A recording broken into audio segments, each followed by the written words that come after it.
السلام علیکم ورحمۃ اللہ وبرکاتہ۔ تو میری پیاری بہنوں اور بھائیوں، اللہ تعالیٰ آپ سب پر اپنی رحمتوں کی بارش فرمائیں، آمین ثم آمین۔ امید کرتی ہوں آپ سب جہاں بھی ہو اللہ کی حفاظت میں ہو، ایمان اور صحت کے ساتھ اپنی زندگی گزار رہے ہو۔ اگر اس وقت کوئی بھائی یا بہن کسی پریشانی، کسی غم، بیماری، تنگی، رشتے کی تکلیف، کسی اولاد کی فکر، روزگار کی مشکل، کسی قرض، اکیلے پن یا ایسے درد سے گزر رہا ہے جسے وہ کسی سے کہہ بھی نہیں پا رہی، تو اللہ تعالیٰ اس کے حال پر اپنی رحمت فرمائے، اس کے لیے آسانی کے دروازے کھول دے، اس کی آنکھوں کے آنسو مسکراہٹ میں بدل دے، اس کی ہر جائز دعا قبول فرمائے، آمین۔ اور میری وہ بہنیں جن کا نکاح کسی وجہ سے رک گیا ہے، جن کے رشتے بار بار آ کر ٹوٹ جاتے ہیں، جس کے دل میں یہ ڈر بیٹھ گیا کہ پتہ نہیں میرا گھر کب بسے گا، اللہ تعالیٰ ان کی ساری رکاوٹیں دور فرمائے، انہیں نیک، دیندار اور محبت کرنے والا، ان کی عزت کرنے والا ہم سفر عطا فرمائے، جس کے گھروں میں لڑائی جھگڑے ہیں انہیں سکون عطا فرمائے، جن کے شوہر ان سے ناراض ہیں ان کے دلوں میں محبت ڈال دے، جن کے بچے نافرمان ہیں انہیں فرما بردار بنا دے، جن کے گھر میں روزی کی تنگی ہے اللہ ایسی جگہ سے رزق عطا فرمائے جہاں سے انہوں نے کبھی گمان بھی نہ کیا ہو، آمین یا رب العالمین۔ تو میری بہنوں، آج جو بات میں آپ سے کرنے جا رہی ہوں، ہو سکتا ہے اس میں آپ کو اپنی زندگی کی جھلک دکھائی دے، ہو سکتا ہے آپ کو لگے کہ جیسے یہ کہانی آپ کی ہی ہے، لیکن میرا مقصد کسی کی برائی کرنا بالکل بھی نہیں ہے، ایک ایسی سیکھ دینا ہے جو شاید کسی کی زندگی بدل دے۔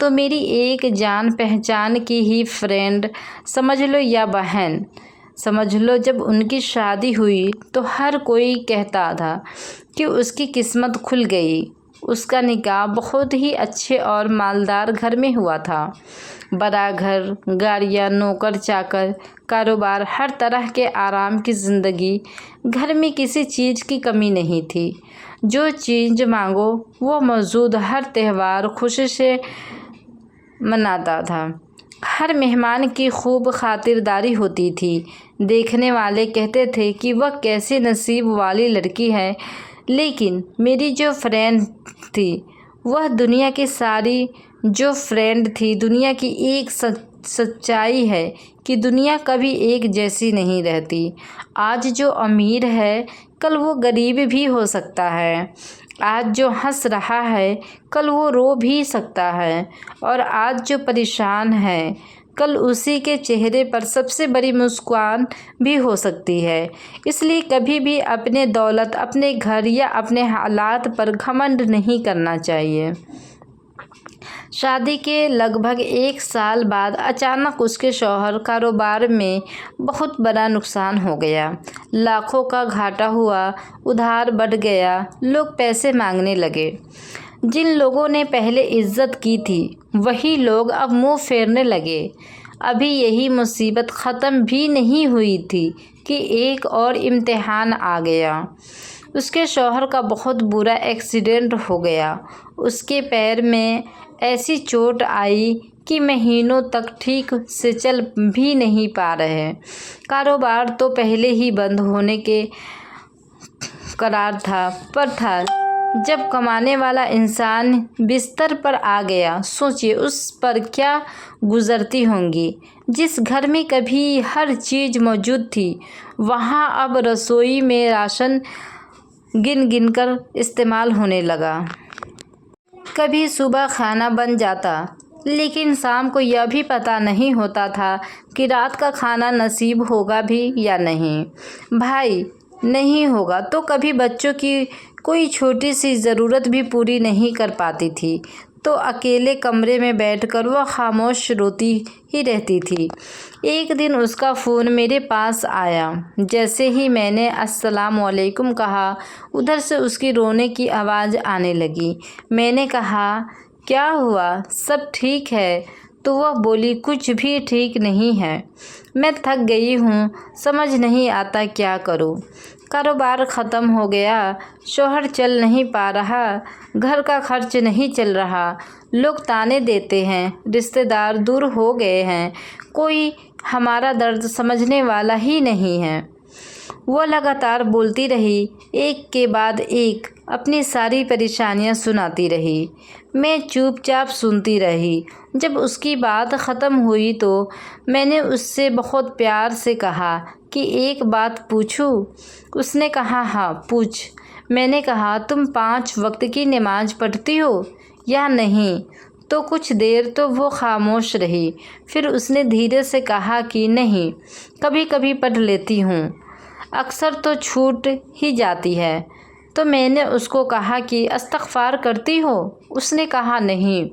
میں نے پوچھ کر قرآن کی تلاوت کرتی ہو؟ تو اس نے کہا، وقت ہی نہیں ملتا۔ میں نے اس سے کہا کہ بہن، لوگوں کو اپنا درد سنانے سے پہلے اپنے رب کے سامنے بیٹھو، اس سے رو کر مانگو، 5 وقت کی نماز کی پابندی شروع کرو، روز زیادہ سے زیادہ استغفار پڑھو، اگر ممکن ہو تو صبح بقرہ کی تلاوت اپنے گھر میں شروع کرو، اللہ سے امید رکھو اور ساتھ ہی روزی کے لیے جائز کوشش بھی جاری رکھو۔ اللہ کسی کی محنت اور دعا کو بیکار جانے نہیں دیتا۔ وہ بولی کہ ہاں، کل سے شروع کروں گی۔ میں نے کہا، کل نہیں، آج سے۔ لیکن میری بہنوں، یہی ہم سب بڑی غلطی کر دیتے ہیں۔ ہر نیک کام کے لیے کہتے ہیں کہ کل سے نماز، کل سے استغفار، کل سے قرآن، کل سے توبہ، کل سے۔ لیکن کیا کسی نے ہمیں یہ یقین دیا ہے کہ ہم کل تک زندہ رہیں گے؟ ہم پوری دنیا کے لیے وقت نکال لیتے ہیں، لیکن اب اپنے رب کے لیے نہیں۔ گھنٹوں فون پر اپنی تکلیفیں سناتے ہیں، لیکن سجدے میں 5 منٹ بھی نہیں بتاتے۔ لوگوں سے امید رکھتے ہیں، لیکن اللہ سے امید کم کر دیتے ہیں، اور پھر شکایتیں کرتے ہیں کہ ہماری دعا کیوں قبول نہیں ہو رہی۔ تو میری بہنوں، یاد رکھو، انسان دل کا بوجھ ہلکا کرنے کے لیے کسی بھروسے مند انسان سے بات کر سکتا ہے، لیکن اصلی فریاد، اصلی امید اور سب سے بڑی مدد اللہ سے ہی مانگنی چاہیے۔ وہی دلوں کا حال جانتا ہے، وہی راستے کھولنے والا ہے۔ تو اس دن ہماری بات وہیں ختم ہو گئی۔ میں نے سوچا شاید اب وہ اپنی زندگی بدل لے گی، لیکن اس نے بالکل بھی اپنی زندگی نہیں بدلی۔ شاید اس نے مطلب ہے نا، لوگوں سے تو رو رو کر وہ دعا مطلب باتیں کرتی تھی، لیکن اللہ سے اس نے نہ بالکل بھی نماز پڑھنا یا اللہ سے دعا مانگنا چھوڑ دیا۔ لیکن کچھ دن بعد پھر اس کا فون آیا۔ اس کی آواز پہلے سے بھی زیادہ بوجھی تھی۔ میں نے کہا کہ کیسی ہو؟ تو وہ بولی، کیا بتاؤں، حالات اور خراب ہو گئے۔ میں نے پوچھا، اچھا یہ بتاؤ، نماز شروع کر دی؟ تو بولی، نہیں، ابھی نہیں، بہت کام تھا۔ تو میں نے پوچھا، پھر استغفار؟ وہ بولی، نہیں، بھول گئی۔ تو میں نے کہا، سورہ بقرہ کے؟ وہ بولی، ابھی تک نہیں پڑھ پائی۔ تو میں نے بہنوں، اس کی بات سن کر مجھے دکھ ہوا۔ دکھ اس لیے نہیں کہ اس کے گھر میں تنگی تھی، بلکہ اس لیے کہ اتنی بڑی پریشانی کے بعد بھی اس کا دل اپنے رب کی طرف نہیں مڑا تھا۔ وہ ہر روز کسی نہ کسی کو فون کرتی تھی، کبھی اپنی پڑوسن کو، کبھی اپنے کسی رشتہ دار کو، کبھی کسی سہیلی کو، گھنٹوں اپنی تکلیفیں سناتی۔ میرے ساتھ ایسا ہو گیا ہے، میرے شوہر کی طرف طبیعت ایسی ہی ہے، گھر میں پیسے نہیں ہیں، راشن ختم ہو گیا، کوئی ہماری مدد نہیں کر رہا، اور سامنے والا بھی کچھ دیر تک ہائے افسوس کہہ دیتا۔ لیکن کیا اس کی پریشانی کم ہوئی؟ نہیں،